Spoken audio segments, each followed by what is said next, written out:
আসসালামু আলাইকুম ভিউয়ার্স, কেমন আছেন সবাই? আশা করি সবাই ভালো আছেন। আমি রেডি হচ্ছি, আমি হসপিটালে যাব এই জন্য। তো আমার টিটি টিকা বাকি আছে।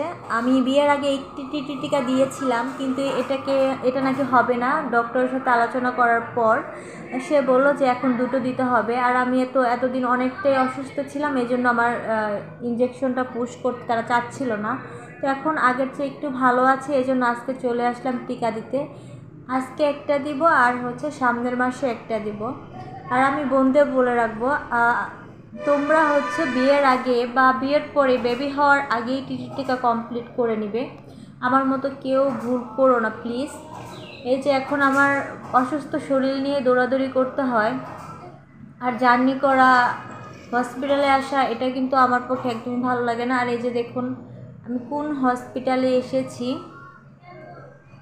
যদি এই হসপিটালে কেউ এসে থাকেন বা চিনে থাকেন আমাকে জানাবেন। এই যে দেখুন। তো সবাই ভালো থাকবেন, আমার জন্য দোয়া করবেন। আল্লাহ হাফেজ।